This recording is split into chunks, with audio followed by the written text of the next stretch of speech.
The words hung in the air like a slap. "If you want to join Thanksgiving, come wash the dishes." My daughter-in-law Andrea shouted over the phone. I replied with just one word: enjoy. Then I hung up. After 5 years of being treated like an unwelcome guest in my son Jason's life, something inside me finally snapped. Andrea had systematically cut me out, poisoned my relationship with my grandchildren, and now wanted to relegate me to kitchen help. Little did she know, I had a secret that would change everything. My name is Samantha, and this is how I finally stood up for myself. I remember when Jason and I were inseparable. After my husband Thomas died from a heart attack when Jason was only 12, we formed a bond that saw us through the darkest times. I worked 2 jobs to ensure he could attend college, and he always showed such gratitude. Every Sunday, without fail, we would meet for brunch at Carson's Diner. He would tell me about his engineering classes, his friends, and eventually his girlfriends. When he graduated with honors, the pride I felt watching him walk across that stage nearly burst my heart. Jason was my only child, which made our connection even more precious. We celebrated holidays together, took summer road trips to the Grand Canyon, and weathered every storm life threw our way as a team. I never interfered with his relationships, but I always hoped he would find someone who would love him as much as I did. When he brought Andrea home for the first time 6 years ago, she seemed perfect. She was attentive, laughed at all his jokes, and even brought me a beautiful orchid. "I've heard so much about you, Samantha," she said, giving me a warm hug. "Jason talks about you constantly." Her blonde hair was always perfectly styled, her clothes impeccable, and her manners seemed flawless. She asked about my life, complimented my home, and seemed genuinely interested in forming a relationship with me. The wedding was lovely, held in a charming church with stained glass windows that cast colorful shadows across the aisle. Andrea had insisted I help with the planning, calling me almost daily with questions about flowers and table settings. I spent thousands of dollars helping them create their perfect day, money I had been saving for years. "You're the most important woman in Jason's life," Andrea told me at the rehearsal dinner. "We couldn't do this without you." For the first few months after the wedding, everything seemed wonderful. Sunday brunches became family affairs, with Andrea joining us at Carson's Diner. She would bring photos of their honeymoon to show me, and ask my advice about decorating their new home. When they announced they were expecting their first child, my grandson James, Andrea even asked if I would help set up the nursery. But as her pregnancy progressed, I began noticing subtle changes. The Sunday brunches became less frequent. My calls went unanswered for days. When I would visit their home, Andrea would seem distant, checking her watch frequently as if counting the minutes until I left. I assumed it was just the stress of impending parenthood and tried to be understanding. After James was born, I rushed to the hospital with a handmade blanket and a silver rattle that had belonged to Jason. Andrea barely acknowledged my gifts. "We already have everything we need," she said dismissively, not even removing the carefully wrapped blanket from its box. I noticed she had no problem accepting lavish gifts from her own parents, who had flown in from Florida. The real turning point came when James was about 6 months old. Jason called me, his voice cold and formal in a way I had never heard before. "Mom, we need to talk about the things you've been saying about Andrea's parenting." I was completely confused. "What things, honey?" "Don't play innocent.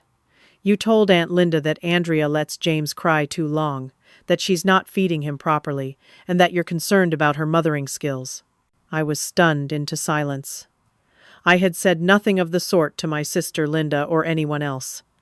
In fact, I had been careful to never criticize Andrea, even when I disagreed with some of her parenting choices. "Jason, I never said any of that. You can ask Linda yourself. Andrea overheard you on the phone, Mom. I can't believe you would undermine her like this. She's already struggling with postpartum depression, and now she feels like she has to defend herself against her mother-in-law." No amount of denial on my part made any difference. This was the first time I realized that Andrea was actively working to drive a wedge between my son and me. When I later asked Linda about it, she was as confused as I was. "We haven't discussed Andrea's parenting at all," she confirmed. The last time we spoke was about my garden, but the damage was done. A seed of doubt had been planted in Jason's mind, and no matter how I tried to clear things up, the relationship had shifted. The warm, open communication we once shared was replaced by formal, infrequent phone calls. I was no longer welcome to drop by their house unannounced. Everything had to be scheduled through Andrea, who always seemed to have a reason why the timing wasn't right. I tried to speak with Jason alone about what was happening, but Andrea always managed to be present. The few times I mentioned feeling excluded, Andrea would tear up and say, "I'm trying so hard to be a good daughter-in-law, Samantha. It hurts that you feel that way." And Jason would immediately jump to her defense, making me feel like the villain. As I hung up the phone after that shocking Thanksgiving invitation, I realized this pattern had been building for years. Each small slight, each excluded event, each manipulative lie had been a step toward this moment. The realization was both painful and freeing. For too long, I had been trying to win a rigged game. Maybe it was time to stop playing altogether. The systematic exclusion from my son's life happened so gradually that I hardly noticed it was a deliberate strategy until it was too late. After the incident with the false accusations about criticizing her parenting, Andrea became more confident in her methods. Family gatherings became exercises in subtle humiliation. Last Christmas, I arrived at their home with carefully chosen gifts for everyone. Andrea greeted me with a tight smile and directed me to a seat at the far end of the dining table, separated from Jason and the grandchildren by her entire family. I spent the meal straining to hear conversations, unable to participate. When I tried to move to an empty seat closer to Jason during dessert, Andrea quickly called her father over to fill it. "Oh, Dad, come sit by Jason. He was just talking about that golf course you mentioned." The gift exchange was equally painful. My presents were opened last, almost as an afterthought. The handcrafted wooden train I had found for James was received with a distracted, "Thanks, Grandma," before Andrea quickly handed him another gift to open. The beautiful doll I had given my granddaughter Emily, who had just turned 3, was set aside without being removed from its box. "We're trying to minimize Emily's toy collection," Andrea explained loudly. "She has so many already." I noticed, however, that the mountain of toys from Andrea's parents were met with no such restrictions. During these gatherings, I tried everything to maintain my relationship with my grandchildren. I would ask James about his preschool and Emily about her favorite colors. I memorized the names of their friends and teachers so I could ask specific questions. I brought activity books and offered to read to them, but Andrea would always interrupt these interactions. "Kids, Grandma Samantha is probably tired. Why don't you go play in your rooms?" Or, "James, didn't you want to show Grandpa Don your new video game?" I tried calling regularly to speak with the children, but Andrea would say they were napping, or at activities, or just too busy to come to the phone. My suggested outings to the zoo or children's museum were met with excuses. The timing wasn't right, the children had other plans, or they had recently visited those places with Andrea's parents. Despite these obstacles, I continued to send thoughtful gifts for birthdays and holidays. I made a scrapbook for James filled with photos of Jason as a child, showing the resemblance between father and son. For Emily's birthday, I spent weeks creating a quilt with fairy tale characters, knowing how much she loved stories about princesses and dragons. The devastating truth was revealed during a rare moment alone with Emily. Andrea had stepped out to answer a phone call, and Emily was showing me her dolls. "This one is from Grandma and Grandpa Turner," she said, referring to Andrea's parents. "They give me the best presents." "Do you like the quilt I made for your birthday?" I asked. "The one with Cinderella and the dragon?" Emily looked confused. "You didn't give me a quilt, Grandma Samantha. You forgot my birthday." My heart felt like it had been pierced. "Sweetie, I didn't forget. I made you a special quilt with all your favorite story characters." Emily shook her head firmly. "No, Mommy said you were too busy. She said you forget a lot of things because you're getting old." Before I could respond, Andrea returned and quickly sent Emily to her room. The look she gave me made it clear she had overheard our conversation. That evening, after everyone else had gone to bed, I confronted her in the kitchen where she was loading the dishwasher. Emily says she never received the quilt I made for her birthday, or any gift at all. Andrea didn't even look up from the dishes. Oh, I think she's just confused. Kids mix things up all the time. Andrea, I put weeks of work into that quilt.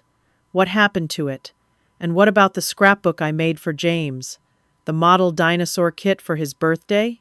She finally turned to face me, her expression cold. Look, Samantha, I appreciate that you try to be involved, but your gifts aren't always appropriate. The quilt had some loose threads that could have been dangerous.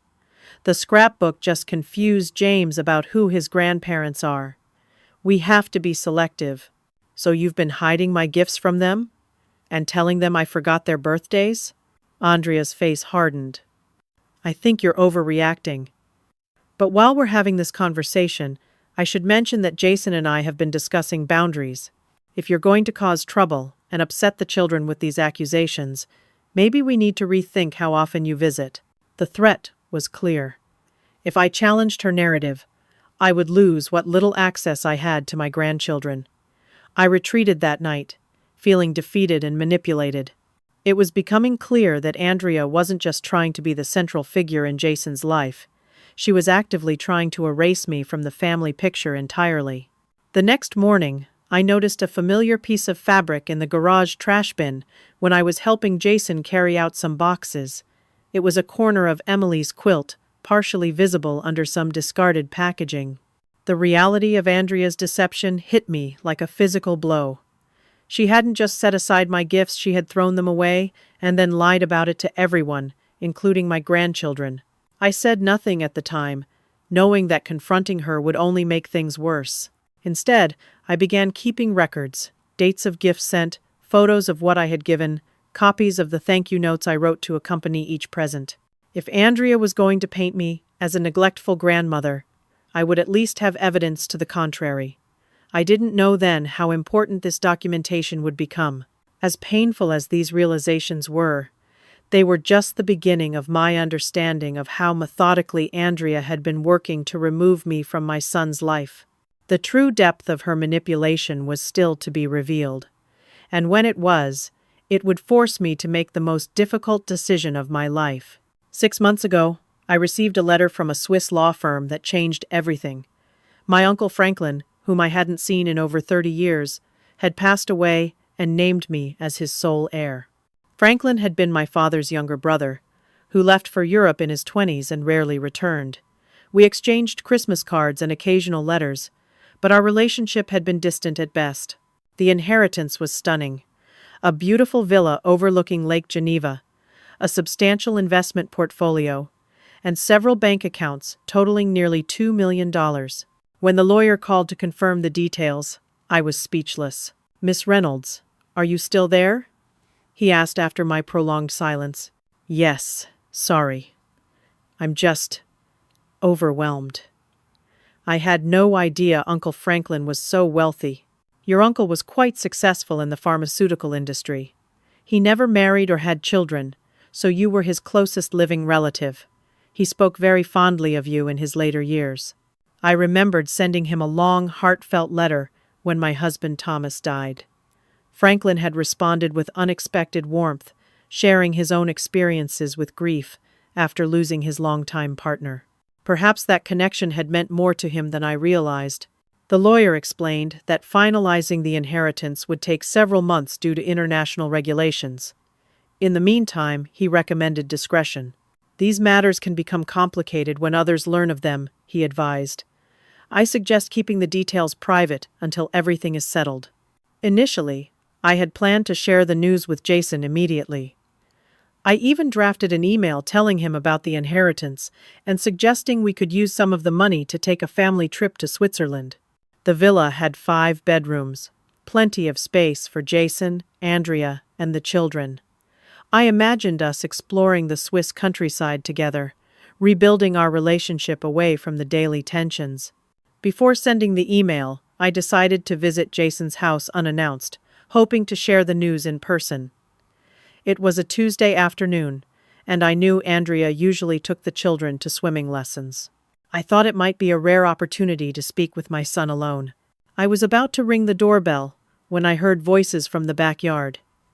Curiosity led me around the side of the house, where I could see Jason and Andrea sitting on the patio. They hadn't noticed me, and I hesitated when I realized they were in the middle of what seemed to be a serious conversation. "Your mother called again about Sunday," Andrea was saying, her voice carrying clearly in the quiet afternoon. "I told her we already have plans." Jason sighed. "Did we have to lie?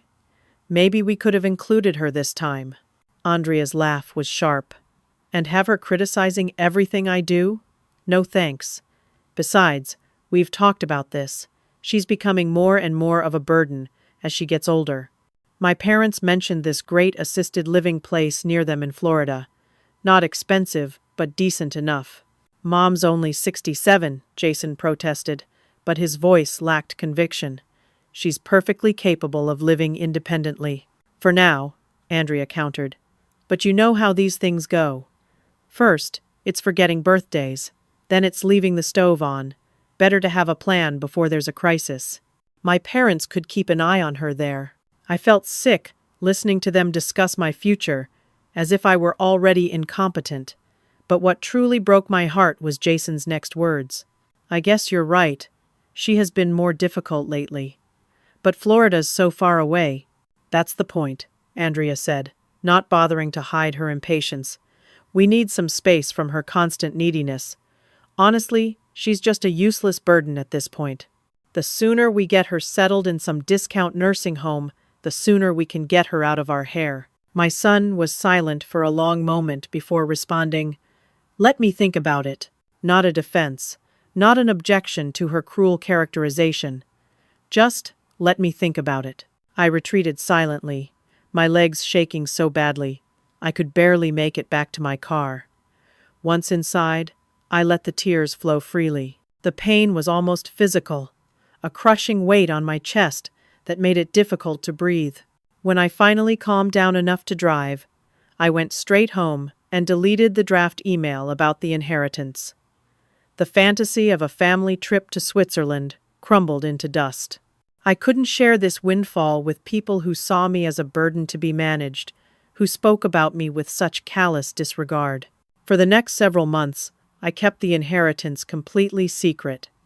I worked with the Swiss lawyers remotely, signing documents and making arrangements without telling a soul.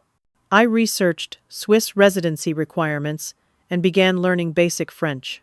As the reality of Uncle Franklin's gift sank in, I started to see it not just as an unexpected windfall, but as an opportunity for a complete life change. I found myself looking at photos of the villa obsessively. It was a beautiful stone structure with a red tile roof, surrounded by gardens and offering views of both the lake and distant mountains. The interior was elegantly furnished with antiques and modern comforts.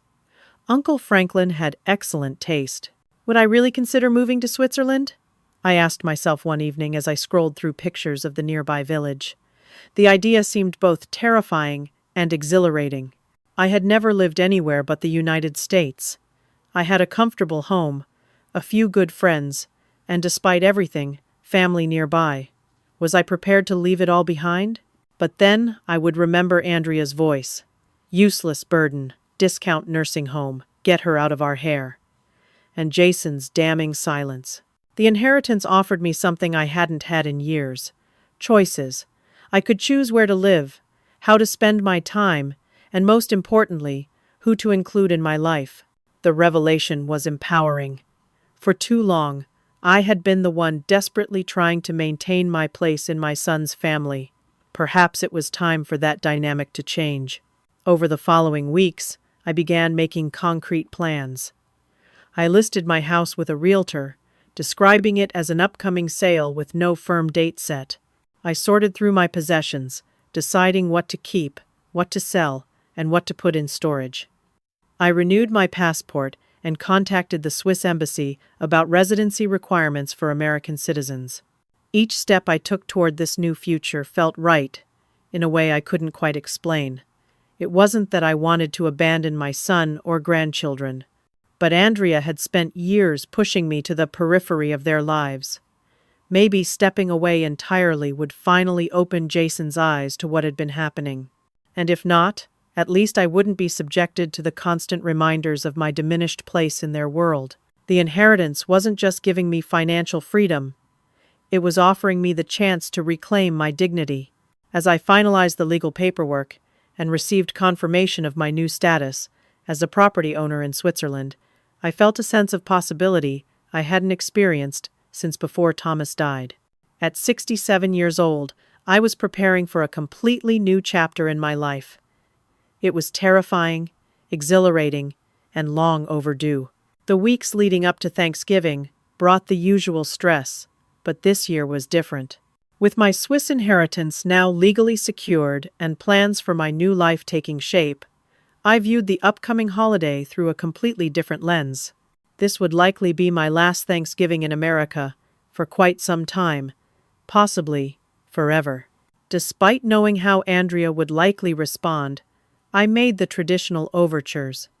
I called Jason 2 weeks before the holiday. "I'd love to bring something for Thanksgiving dinner," I said when he answered.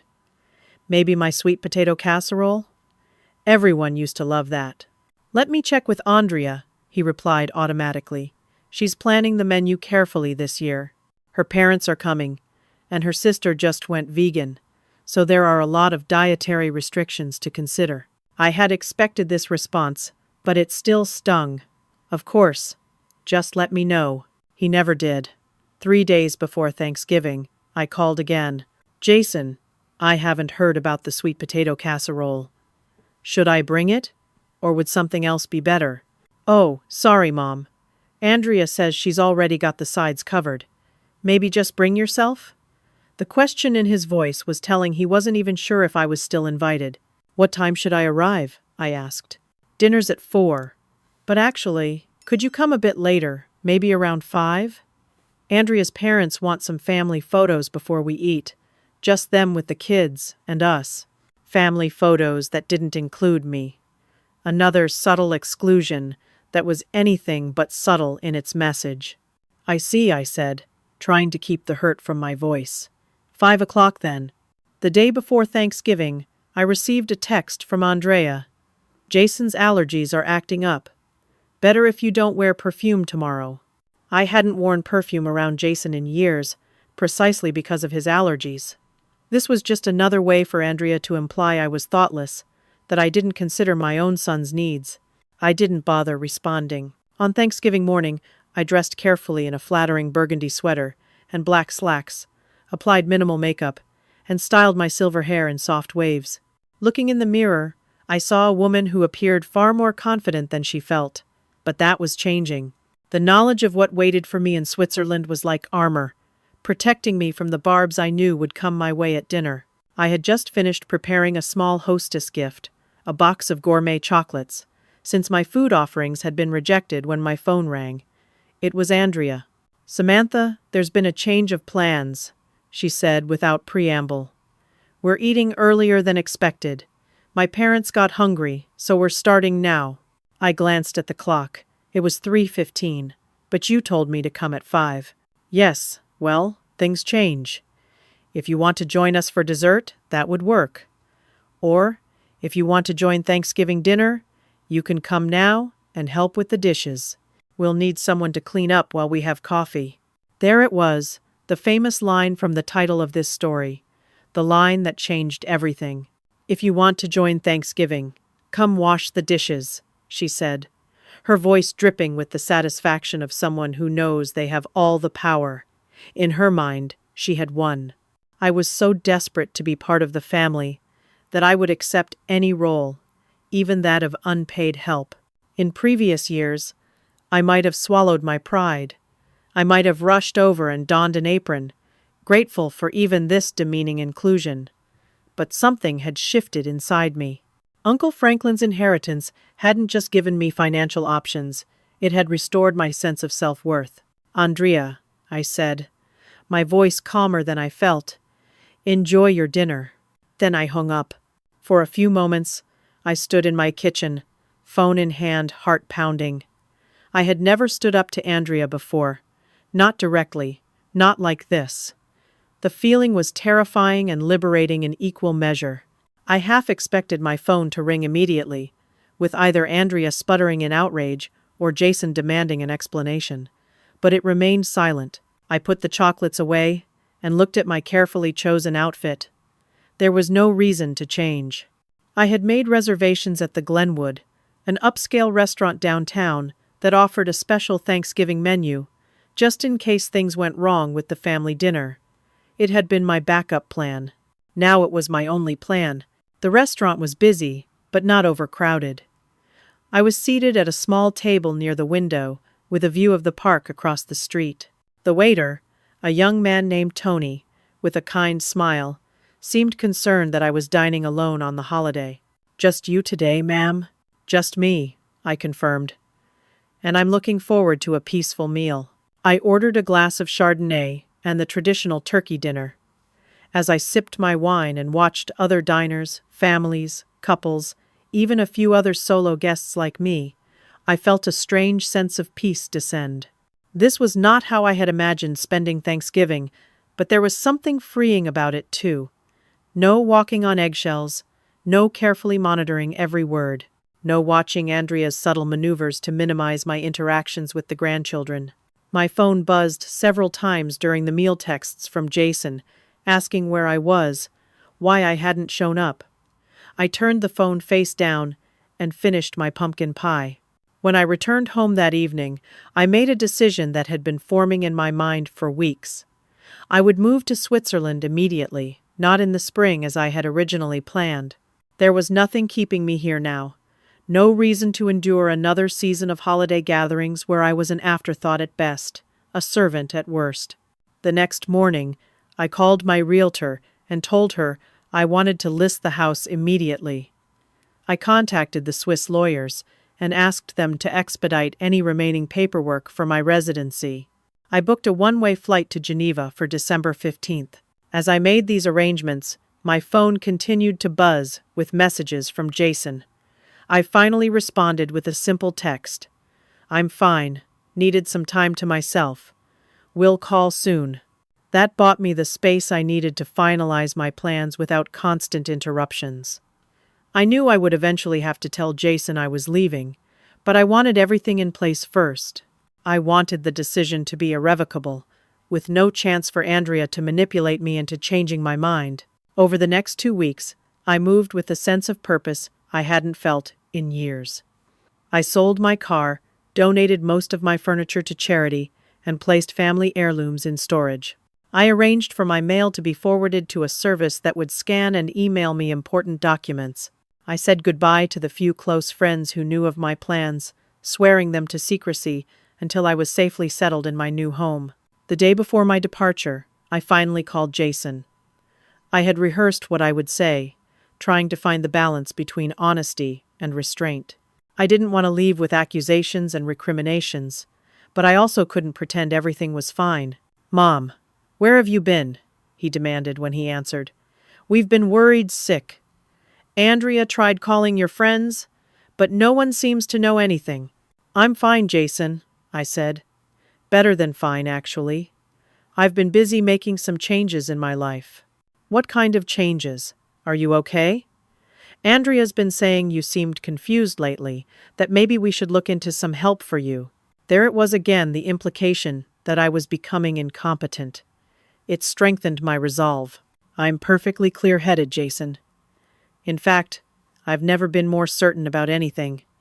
I've decided to move." "Move? Where? Not to Florida, near Andrea's parents?" "No," I said. "Much further than that. I'm moving to Switzerland. Tomorrow, actually." The silence on the other end of the line was profound. When Jason finally spoke, his voice was completely different, whispered, almost childlike in its confusion. "Switzerland? But why? How? Mom, what's going on?" I took a deep breath and explained about Uncle Franklin's inheritance. I kept it factual and unemotional, though my heart was racing. I told him about the villa, the financial aspects, my plans for the future. I didn't mention what I had overheard that day in his backyard. I didn't bring up Andrea's behavior over the years. I simply presented my decision as an unexpected opportunity I had decided to embrace. "This is crazy," he said when I finished. "You can't just move to another country at your age. You don't know anyone there. You don't speak the language. What about us, your family?" The question nearly broke my composure. What about my family, indeed? The family that had been pushing me to the periphery for years? "I've given that a lot of thought, Jason," I said carefully. "And I've realized that maybe some distance would be good for all of us right now. You and Andrea have your hands full with the children and your careers. I'll be just a video call away. And Switzerland is a beautiful place to visit. You could bring the children in the summer." "But Mom, my mind is made up, Jason. My flight leaves tomorrow afternoon. I've sold the house, and most of my things are either in storage or have been donated. This is happening." He tried several more arguments, growing increasingly frustrated as he realized I wasn't going to be swayed. Finally, he played his trump card. "I'm going to call Andrea. She'll help me talk some sense into you." "You're welcome to call whoever you like," I said. "But my decision is final. I love you, Jason. I always will. And I love James and Emily. That's not going to change, just because I'm living in another country." After we hung up, I turned off my phone completely. I knew Andrea would call, ready with accusations and manipulations. I couldn't risk having my resolve weakened, not when I was so close to escaping the toxic dynamics that had dominated the last several years of my life. That night, in my nearly empty house, I slept better than I had in months. The next day, I boarded a plane to Switzerland and my new life, leaving behind the woman who had been slowly disappearing under Andrea's systematic campaign of exclusion. In her place was someone new, someone who had finally learned to value herself enough to walk away. The Swiss winter welcomed me with pristine snow and crisp, clean air that felt purifying with every breath. When I arrived at the villa for the first time, I stood in the driveway simply staring at my new home, almost unable to believe it was real. The stone walls glowed golden in the late afternoon sun, and the red tile roof was dusted with snow. Mountains rose in the distance beyond Lake Geneva, their peaks white against a vivid blue sky. Inside, the villa was even more beautiful than the photos had suggested.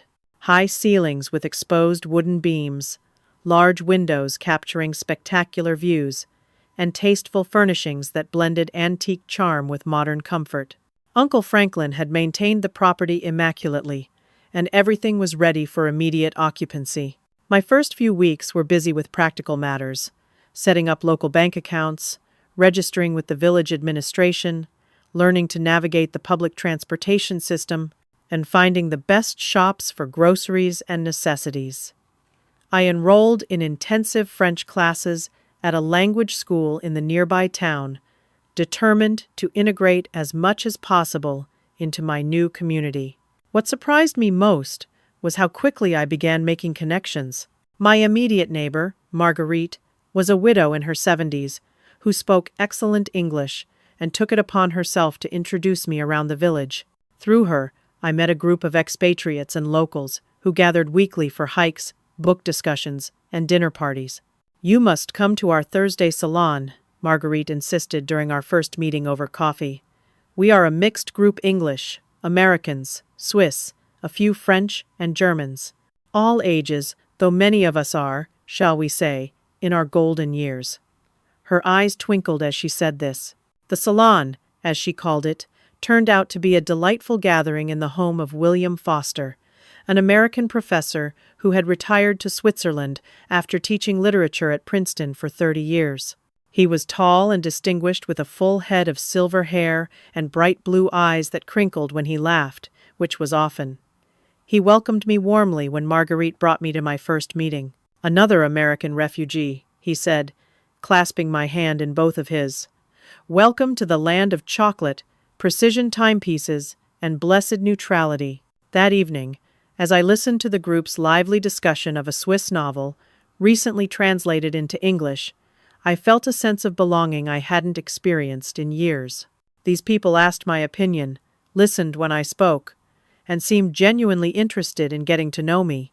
There was an ease to the interaction that stood in stark contrast to the tension I'd grown accustomed to in Jason and Andrea's home. As the weeks passed, I fell into a pleasant routine. Mornings were for French lessons and errands. Afternoons often involved walks along the lake or exploring the village and surrounding countryside. Evenings were filled with social engagements, quiet reading by the fire, or video calls with my few close friends back in the States who knew where I was. I had not directly contacted Jason since leaving America.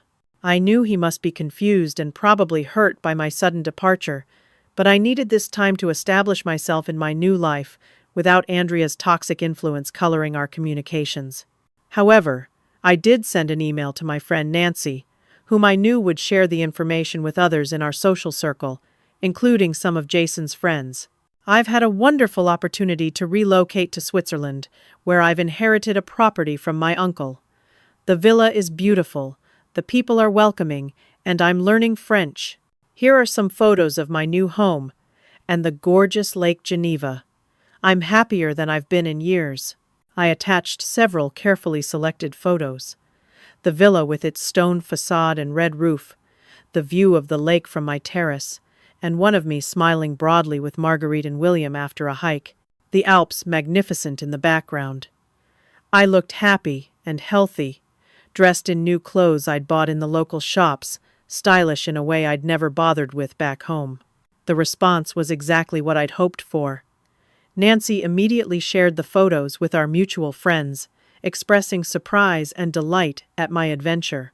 As expected, the news quickly made its way back to Jason. The first indication that he'd seen the photos came in the form of a text message. "Mom, what is going on? Nancy showed me pictures of you in Switzerland. Is this really where you're living now? Please call me." I didn't respond immediately. Instead, I posted more photos directly to my social media accounts, which I had rarely used before. Pictures of the village with its charming shops and cafes. A selfie of me taking a boat tour on the lake. A photo of my elegant dining room with its spectacular view, set for a dinner party I was hosting for my new friends. With each post I included brief, cheerful captions. Learning to make authentic Swiss fondue with my neighbor Marguerite. Or taking advantage of the excellent Swiss public transportation for a day trip to Montreux. I knew Jason and Andrea followed my accounts, though they rarely engaged with my posts. Now, they would see concrete evidence of my new life. A life that looked nothing like what Andrea had planned for me in that discount nursing home near her parents in Florida. 3 days after my first social media posts, my phone exploded with notifications. Texts, voicemails, emails, and social media messages, all from Jason's number and Andrea's, arriving in rapid succession. I counted them as they accumulated throughout the day. 67 separate attempts at contact from Andrea alone, ranging from concerned to frantic to accusatory to suddenly sweet. "Samantha, we're worried about you. Please call us back immediately. This is completely irresponsible. What about your grandchildren? Do you even care how this affects them? I don't understand how you could just abandon your family like this. Jason is devastated." And then, as the day progressed, and I maintained my silence, "I'm sure we can work something out. The children miss you terribly. Perhaps we've had some misunderstandings. Let's talk and clear the air. We'd love to visit you in Switzerland. It looks beautiful there." Jason's messages were different, less demanding, more hurt and confused. "Mom, please call me. I don't understand what's happening. Why didn't you tell me about this inheritance when you first found out? Why the secrecy? Are you okay? Are you safe? Do you need anything? I miss you, Mom. The kids keep asking where Grandma went." His genuine concern nearly weakened my resolve. But then I remembered his silence that day on the patio, his failure to defend me against Andrea's cruel dismissal of me as a useless burden. Instead of responding directly, I made another social media post that evening, a photo of me with William and several other friends at a concert in the village church, all of us dressed elegantly and smiling. The caption read, "Making wonderful new friends in my adopted home. The welcome I've received has been overwhelming.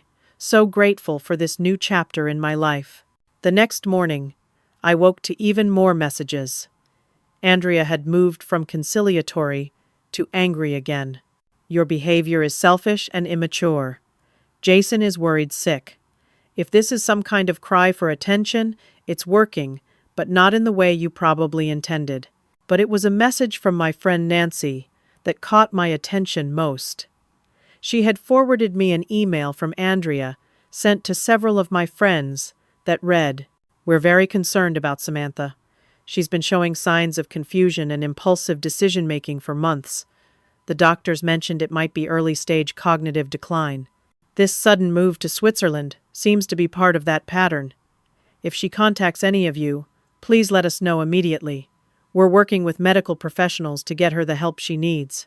The manipulative attempt to undermine my independence and paint me as mentally incompetent was the final confirmation that I had made the right decision in leaving. Andrea was not just trying to separate me from my son, she was actively attempting to control the narrative around my departure, to rob me of my agency even from thousands of miles away. I finally decided it was time to respond, but not in the way they expected. I composed a careful email to Jason alone, not including Andrea. "Dear Jason, I'm well and happier than I've been in a long time. The inheritance from Uncle Franklin came as a complete surprise, but it's given me an opportunity to start fresh in a beautiful place. I'm making friends, learning French, and enjoying the adventure of it all. I understand this seems sudden to you, but please know I gave it careful thought. I hope that once the shock wears off, you might consider visiting me here. I would love to show you and the children this special place. All my love, Mom." I didn't address Andrea's messages or her email to my friends. I didn't mention what I had overheard that day in their backyard. I simply presented my new life as a positive choice I had made for myself, leaving the door open for Jason and the children to be part of it if they chose. As I hit send on that email, I felt a sense of control I hadn't experienced in years. Andrea had spent so long manipulating my relationship with my son and grandchildren, creating a narrative of me as needy, incompetent, and burdensome. Now, I was writing my own story, one in which I was independent, socially connected, and thriving. The photos of my beautiful villa, my new friends, and my active lifestyle directly contradicted the image she had worked so hard to construct. For the first time since Jason had married Andrea, I felt like I was no longer playing a rigged game where the rules constantly changed to ensure I lost. I had stepped away from the board entirely, forcing them to respond to me on my terms. It was empowering and, I had to admit, more than a little satisfying. That evening, as I sat with William on my terrace, sharing a bottle of excellent local wine and watching the sunset paint the mountains pink and gold, I felt truly at peace. When he asked about the constant notifications on my phone, which I had silenced but could still see lighting up periodically, I smiled. "Just catching up with family back home," I said. "Nothing that can't wait until tomorrow." And for the first time in years, that was absolutely true. Whatever crisis Andrea was manufacturing around my departure, whatever narrative she was spinning, it could wait. I was no longer dancing to her tune. As January turned to February, and the alpine winter settled into a rhythm of bright, crisp days and cozy evenings, the initial storm of messages from America gradually subsided. Jason still reached out regularly, but the frantic urgency had been replaced by a tentative acceptance of my new situation. Our communications had evolved into weekly video calls, awkward at first, but slowly becoming more natural. "The villa looks amazing, Mom," he said during one such call, as I gave him a virtual tour of the living room with its magnificent stone fireplace and floor-to-ceiling windows. Uncle Franklin had great taste. "He did," I agreed, "though I've made some changes to make it feel more like my home. I've been enjoying local antique markets and adding some personal touches." These conversations carefully skirted around Andrea's absence from them. She was never present during our calls, though I could sometimes hear her in the background. Jason never mentioned the circumstances of my departure or directly addressed the rift between his wife and me. Instead, we focused on safe topics, the children's school activities, his work, my French lessons, the Swiss village where I was now living. It wasn't perfect, but it was a start, a fragile bridge, being built across the chasm that had formed between us. I was careful not to press too hard or too fast, allowing this new dynamic to establish itself naturally. Andrea, however, was not content to remain in the background. Her direct messages to me had stopped, after my lack of response made it clear I wouldn't engage with her manipulation, but she found other ways to continue her campaign. One morning in late February, I received a concerned email from William, who had become a close friend and perhaps something more, though we were taking things slowly. "Samantha, I received a strange call from someone claiming to be your daughter-in-law," he wrote. "She said she was contacting all your new acquaintances to provide context about your situation. She implied you left the United States under somewhat concerning circumstances and suggested you might be experiencing some cognitive issues. Naturally, I was skeptical, given how clearly sharp and level-headed you've been since I met you. I thought you should know." Similar messages came from Marguerite and several other friends in my new circle. Andrea had somehow obtained their contact information, likely through social media connections, and had taken it upon herself to try to poison my new relationships just as she had done with my old ones. What she failed to understand was that these people knew me now, not as Jason's mother or the grandmother of her children, but as Samantha, a vibrant, intelligent woman who was fully engaged in building a new life. Her attempts to undermine me fell flat against the reality of who I had become since arriving in Switzerland. When Marguerite told me about Andrea's call, she laughed and said, "Your daughter-in-law suggested you might be confused about basic things. I told her that you had just mastered the Swiss train schedule, which confuses even people who have lived here their entire lives, and had recently begun conducting parts of our book club discussion in French. If that's confusion, we should all be so lucky." Still, Andrea's attempts to reach into my new life and disrupt it were unsettling. It demonstrated that despite the distance, she was not prepared to relinquish control. The realization strengthened my resolve to protect my boundaries and the peaceful existence I was creating. I consulted with a lawyer about sending a cease and desist letter, but ultimately decided against it. Such a formal legal step might only escalate the situation and potentially harm my fragile reconnection with Jason. Instead, I decided to address it directly with my son during our next video call. "Jason," I said carefully, after we had covered the usual topics, "I need to talk to you about something concerning. Several of my friends here have received calls from Andrea, suggesting that I'm experiencing cognitive decline or that I left under questionable circumstances. I find this deeply troubling." Jason looked uncomfortable, his eyes dropping away from the camera. "She's worried about you, Mom. We both were. Your sudden move was so out of character." "Out of character for the person you and Andrea thought I was," I corrected gently. "But I'm not just your mother or the children's grandmother. I'm a woman with my own life and my own choices to make. This villa and the inheritance gave me an opportunity for a fresh start, and I took it.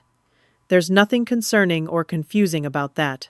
"But why didn't you tell me about the inheritance when you first found out?" he pressed. "Why all the secrecy?" I took a deep breath, weighing how much to reveal. "I was going to tell you immediately," I said. "In fact, I came to your house that day to share the news in person. But I overheard a conversation that made me reconsider." His face paled slightly. "What conversation?" "You and Andrea were in the backyard. She was talking about putting me in a nursing home near her parents in Florida. She called me a useless burden and said it would be good to get me out of your hair."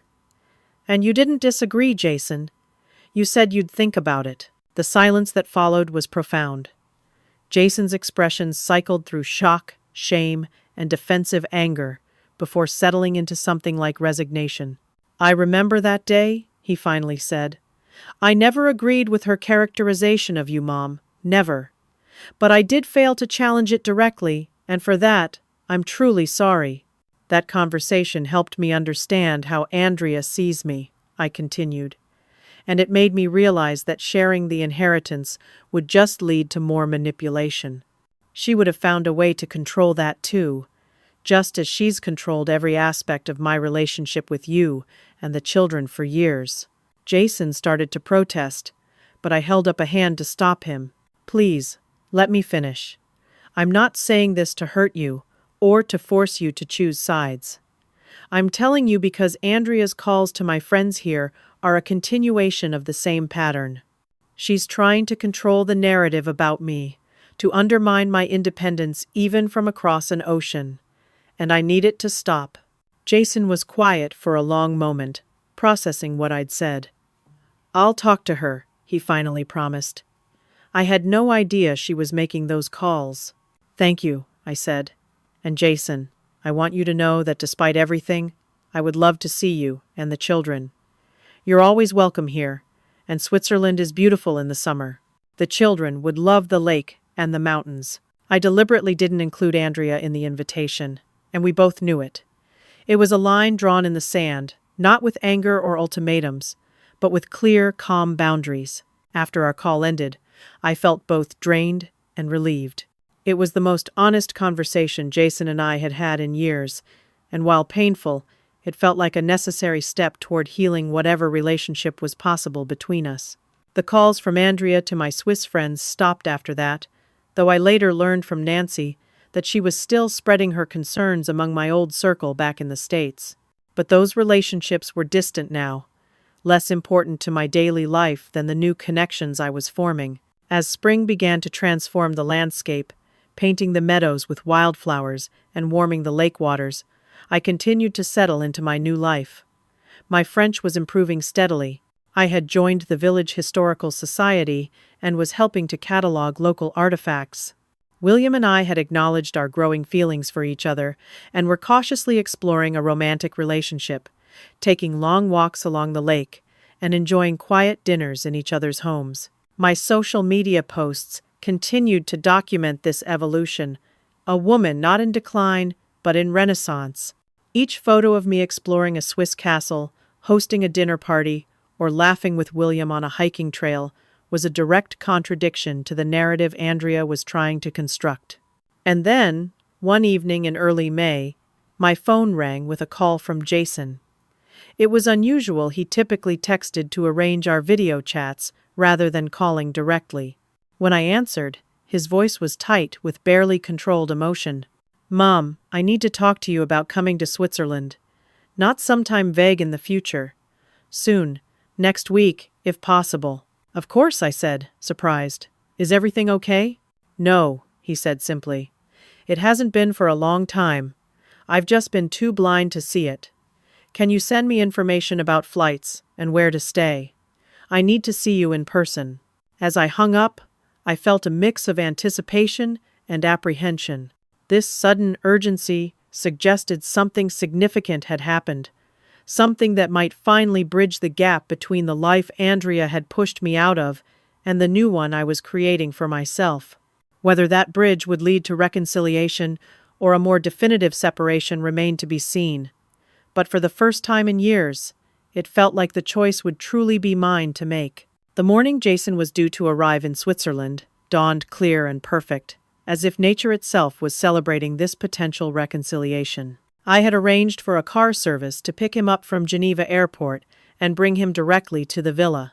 William had tactfully suggested he make himself scarce for the first day of Jason's visit, to give us space for what would undoubtedly be an emotional reunion. I spent the morning preparing nervously, fussing with flowers from the garden, checking and rechecking the guest room, and preparing a light lunch of local cheeses, fresh bread, and fruit that we could eat on the terrace overlooking the lake. As the appointed arrival time approached, I found myself pacing from window to window, watching the winding road that led up to the villa. When the black sedan finally appeared, my heart began racing. I stepped out onto the front steps as the car pulled into the driveway. Jason emerged, looking tired from the long journey, but also somehow lighter than I remembered. He carried only a small suitcase, suggesting a short stay. For a moment, we just looked at each other, the physical distance between us symbolic of the emotional gulf that had grown over the years. Then, without a word, he crossed the space between us and wrapped me in a tight hug.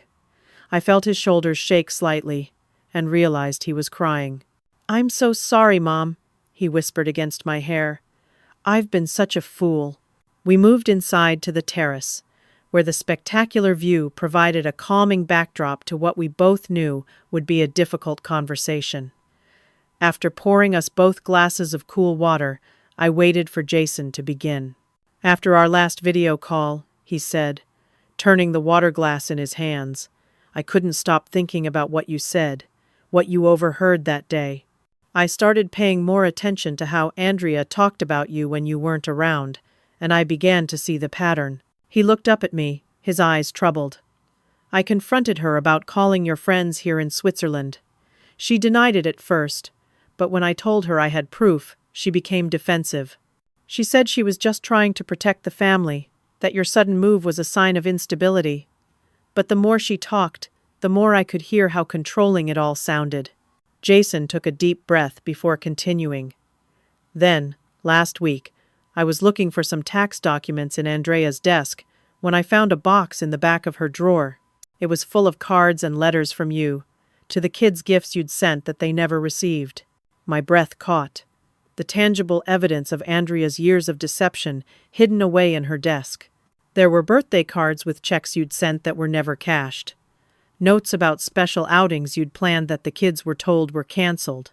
Even that quilt you made for Emily, it wasn't thrown away after all. It was folded at the bottom of the box, never given to her. The pain of this confirmation was sharp, despite having known the truth for some time. I confronted Andrea that night, after the kids were asleep. It was the worst fight we've ever had. She kept saying she was protecting the children from your interference, that you were trying to undermine her as their mother. But it was all so clearly irrational. The cards were just normal grandmother things, nothing threatening or inappropriate. Jason ran a hand through his hair, a gesture so familiar it made my heart ache. "I've taken some time off work. The kids are staying with my friend Patrick and his wife for a couple of weeks. Andrea and we're taking some space. I'm not sure what happens next with our marriage, but I knew I needed to see you, to apologize in person for how blind I've been." I reached across the table and took his hand. "Jason, I never wanted to come between you and Andrea. That's why I left rather than fighting. I just couldn't keep subjecting myself to that treatment." "You shouldn't have had to leave your whole life behind to be treated with basic respect," he said, squeezing my hand. "That's on me. I should have seen what was happening and stopped it years ago." Over the next few hours, we talked more openly than we had in years. I shared my experience of being gradually pushed out of their lives, of the constant small humiliations and exclusions. Jason spoke of his growing awareness of Andrea's controlling behavior, not just toward me, but in other aspects of their marriage as well. "She's not a bad person," he said at one point, "but she has these deep insecurities that she never addresses. Instead, she tries to control everything and everyone around her. It's exhausting, and it's hurt a lot of people, including you." As afternoon turned to evening, our conversation shifted from the painful past to the uncertain future. I prepared a simple dinner, and we moved inside to the cozy living room, where a small fire took the chill off the spring evening. "I've been thinking a lot about the kids," Jason said, as we sat with coffee after dinner. "They miss you terribly. They don't understand why Grandma suddenly moved across the ocean." "I miss them too," I admitted, "more than I can express. But I couldn't stay in a situation where I was being systematically cut out of their lives, where they were being taught that I didn't care about them." Jason nodded slowly. "I understand that now. But maybe there's a way forward.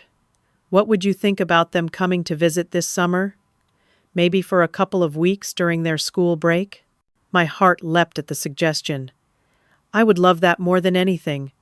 There's so much here they would enjoy: the lake, the mountains, the chocolate factories, and it would give us time to rebuild our relationship without.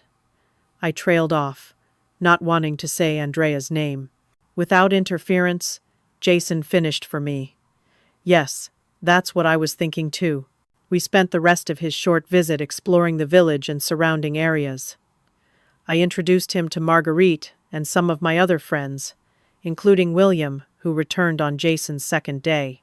The two men got along well, with William showing genuine interest in Jason's engineering work and Jason seeming genuinely happy about the relationship developing between William and me.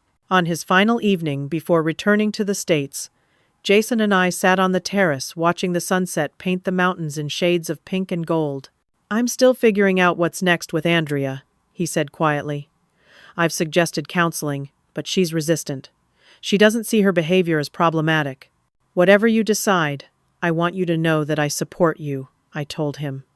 "All I've ever wanted is for you to be happy and healthy, and for the children to grow up in a loving environment."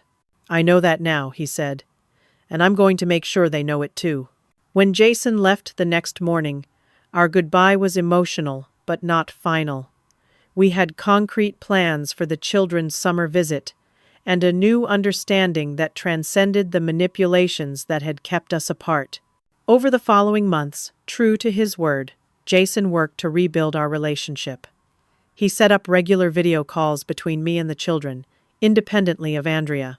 He sent photos of their activities and school events. He consulted me about birthday gifts and school challenges. Small steps, but meaningful ones. In July, James and Emily came for their promised visit, escorted by Jason, who stayed for the first few days to help them settle in before returning to work. The 3 weeks that followed were among the most precious of my life. We swam in the lake, hiked easy trails in the mountains, took the cogwheel train to Rocher de Naye, and yes, toured the chocolate factories. Emily slept with the fairy tale quilt I had made her, which Jason had found in Andrea's box and brought with them. James was fascinated by the history of Swiss watchmaking, and we visited several museums devoted to the craft. William became Uncle William to them within days, his natural warmth and storytelling abilities winning them over completely. Seeing him interact with my grandchildren, his gentle patience and genuine interest in their thoughts, only deepened my growing feelings for him. When it was time for them to return home, there were tears on all sides, but also promises of future visits. Jason had arranged for them to call me weekly, a schedule he assured me he would personally ensure was maintained, regardless of Andrea's feelings on the matter.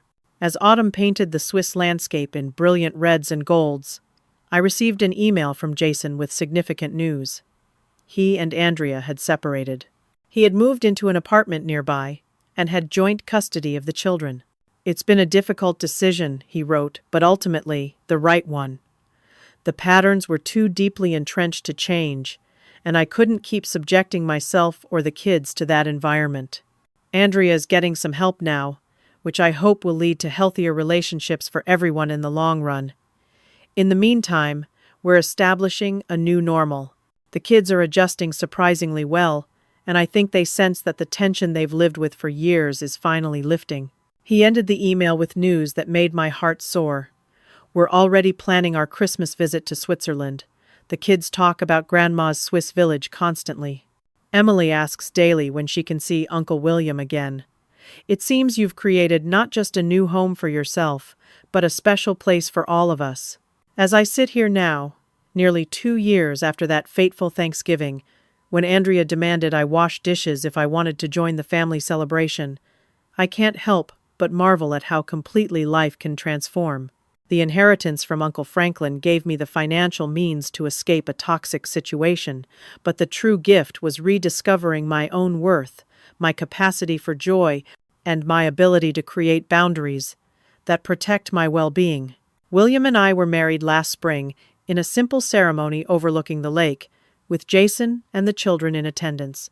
Andrea did not come, but she sent a card, a small gesture that suggested she too was perhaps beginning to heal and grow. Jason has found a new job that will allow him to work remotely part of the year, which means extended visits to Switzerland are now possible. We're even discussing the possibility of him and the children spending a full summer here, an idea that fills me with happiness. What I've learned through all of this is that it's never too late to stand up for yourself, to refuse to be diminished by others, and to create the life you deserve. Sometimes the most powerful word in the English language is simply enjoy, followed by the quiet click of ending a call that once would have sent you rushing to please someone who never had your best interests at heart. Have you ever had to make a difficult decision to protect your own well-being? How did you find the strength to walk away from a toxic situation? I'd love to hear your stories in the comments below. And if this story resonated with you, please like, subscribe, and share it with someone who might need to hear that it's never too late to start over. Thank you for joining me on this journey, and remember, your worth isn't determined by how others treat you, but by how you treat yourself.